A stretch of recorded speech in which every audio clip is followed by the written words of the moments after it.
Alright everybody, hope yous are all well, having a good evening. Um, I just thought I'd come on and tell a wee funny story cause my boy's away at his youth club. I've finished my housework and all that. Went and seen that boy I was telling yous about earlier. Um, Obviously I was meant to go to my class, but I just didn't feel up to it today. They tell you that's when you're meant to go, when you don't feel up to it, but wang wang move, know what I mean? And I'm picking my arse up half a flare. Know what I mean? But I thought I'd come on and do this wee funny story because somebody was commenting on the podcast that I done with Big Jerry, right? And I was like saying, did you see that bit where he's talking about his old cellmate, as we call it, a co-pilot? I think in England they say padmate. In America they'll say celly, so there's all these different kind of words depending on what country you're in, whatever, right? And obviously I've been talking about Jerry's co-pilot, this absolute schizo that's telling Jerry he's got a Picasso in his property and he's got to stick £500,000 in it, or he's absolute delusions, right? So it kind of, I don't know why it made me think of this guy, right? But so I know this guy from Shots. Um, he struck me as a bit, just that he would just hit out with mad shit, right? He had a big kind of curved slash right down his cooting, right? Um, Jerry's name was, he wasn't he? Like, you could go on with him, he wasn't as crazy as that guy Jerry was talking about, nowhere near it, but he would still hit out with mad shit, right? Um, so I was I knew him for Shots, but I think he'd went to Castle Huntley, which is the open prison near Dundee. He'd went there either just before me or just after me. I can't really remember, right, but he would hit out with the maddest things, right? Um, we were all sitting one day and he's describing he's describing like this mansion he had or something, this big gaff, right? And he's going, so say he said he was for Drumchap, Oysterhouse, wherever he's saying he's for, right? There's this other con, he's gone, how what bit of the scheme are you for, mate? And he's gone, have you ever seen that big massive house next to the petrol station? It's got big walls around it and cameras and all that. And the wee boys, the wee guys done at him. That's Berlin, you'll think, me, mate. It was crackers, man, right? So this is the funny bit, right? So when I went to Castle Huntley, as I've explained before, right? Because of the previous convictions that I had for taking social workers hostage as a young offender, gone to the state hospital for an assessment period, no presenting a lot of emotion in the custodial setting. So obviously alarm bells have been ringing for these people. I didn't really notice, but and to be fair, that was how I kind of caught on to like my self presentation a wee bit. So we're talking 2000, end of 2006, 2007. I went up for Shots, right? So as I explained before, I always had to go to RMTs, risk management teams. There's these big meetings, governors, psychologists, social workers, fuck, everything, man. And it's like it's like this big game of chess. You're all sitting around this big oak table, and it's like I'm just sitting here, and they're all just watching the fucking wheels turning in my head because they probably thought it was a bit strange because, like, mate, I just talk like a fucking nerd, right? I don't talk like the way if you read anything I've wrote academically, right? I don't speak like that. And obviously with doing that psychology, criminology degree, they're probably sitting thinking, who the fuck do you think he is, know what I mean? Fucking try to learn tricks of the trade. So obviously I can see why they would. I'm not going to lie, I can see from their point of view why they would look at me through that lens, but at the same time, I hadn't been involved in any violence. I wasn't fucking getting caught with phones. I wasn't even getting reports. I hadn't even had a report or nothing, right? So I can't figure out how am I not getting my fucking home leaves. People were coming up for shots 3 months after me, right? And were still getting it before me. And they're saying to me, oh, we want to test you first with day trips to the town centre, and then if you do that, we'll give you can go to Glasgow for the day, and then if you do that, we'll give you a night out overnight, and then if you do that, we'll give you the whole 3 days. Now remember, everybody that's going up there is getting 3 days out, right? And it's usually for the Monday, like Monday, Tuesday, Wednesday or some shit. Get back on Thursday morning, something like that. Now the way they were treating me, this is like how you would treat a high profile case. Now I'm no high profile at all.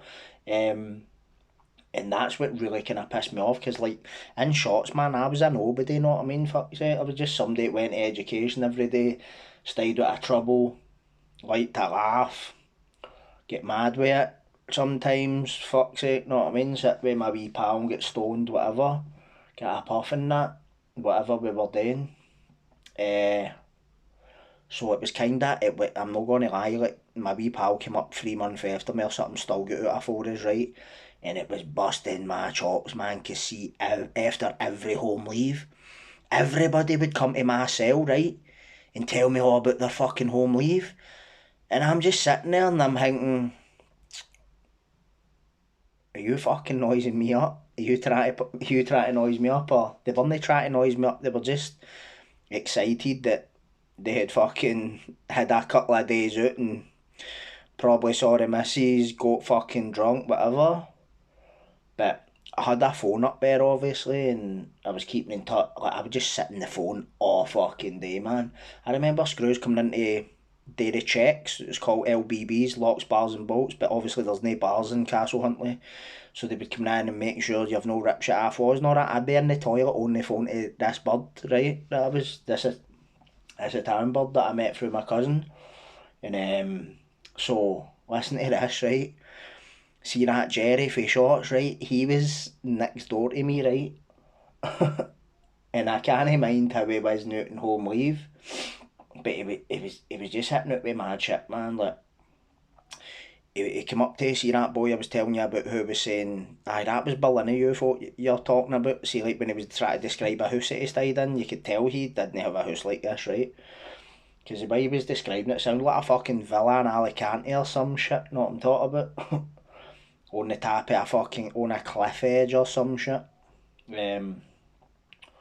He's making out he's got this fucking 6 bedroom fucking detached in fucking Easter house or somewhere, know what I mean? But he's describing it, it just sounded like the Corleone compound or something. Big walls around it, like fucking 20-foot wall, fucking iron railings, big double gates, a lot, man. We're like, what? Say jail you think me, mate? And he used to fucking, see if you were talking in a cell with him, he used to do that and point at the fucking plug sockets, not, and say that fucking MI5 could, or something, no MI5, right, but something like that, and the intel of the jail could hear you through these plug sockets that weren't turned on and all that, and I'm just like, right, whatever, mate. And so one night, right,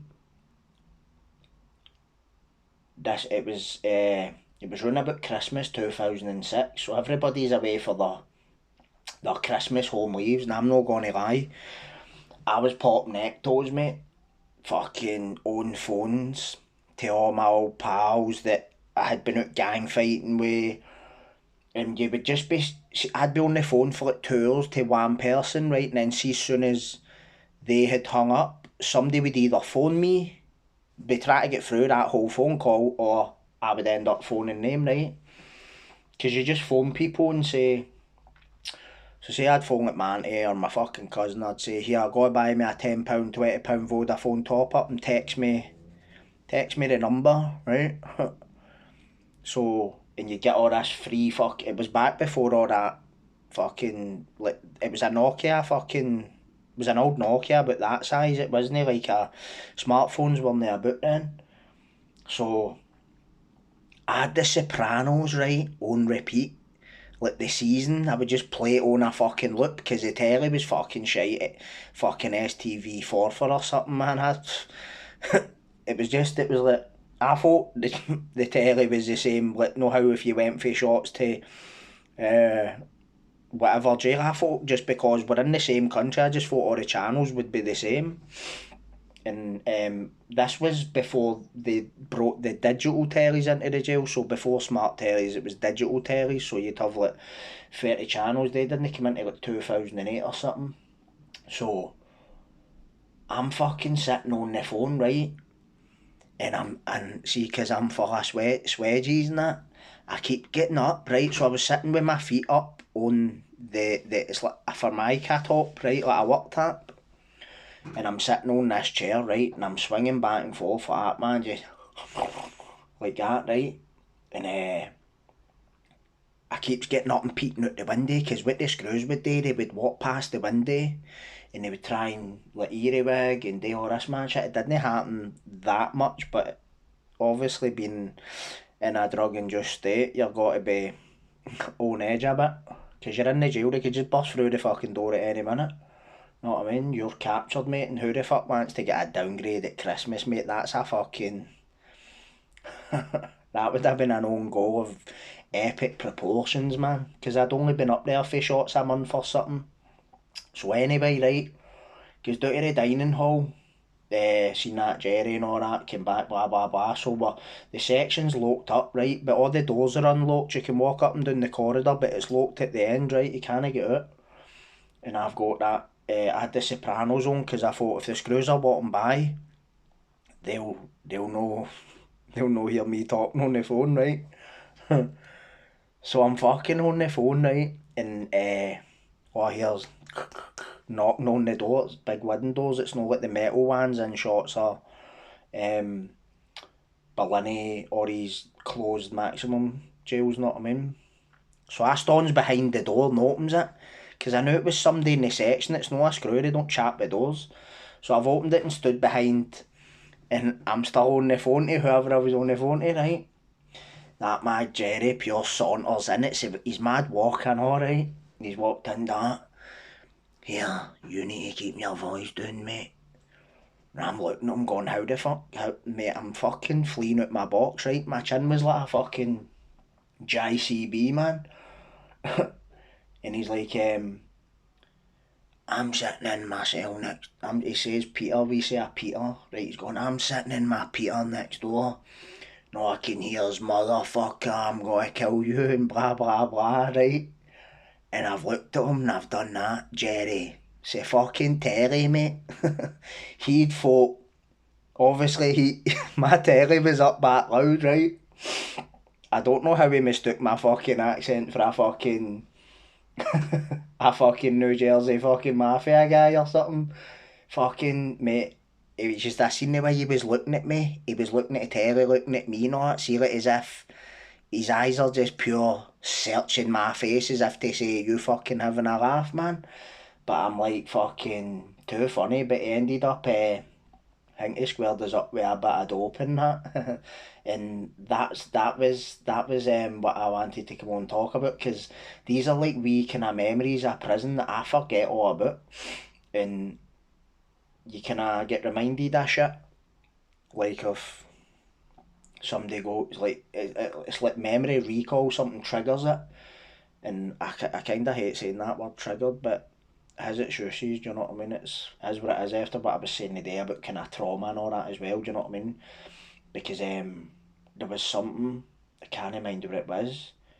It was a mad thing about it was an American video I was watching earlier and it was talking about the doors unlocking, it was going pop, pop, pop, pop, and it was like I was just fucking stoning there. I was like, oh fucking get to fuck.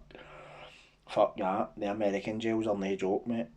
Know what I mean? Different ball game. Our jails like fucking high schools compared to these places, man.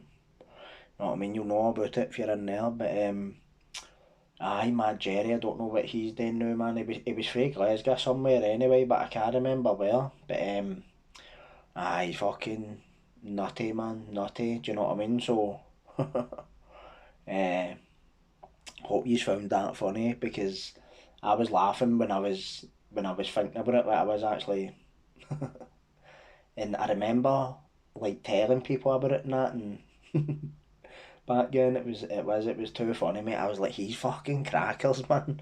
Fucking, we all know what we can all tell the difference between the telly and fucking. He's obviously thought I'm on the phone trying to act like fucking Billy Big Boss, know what I mean? Fucking effing and blinding, shouting about whacking this cunt and that cunt, piling the bodies up. Know what I mean?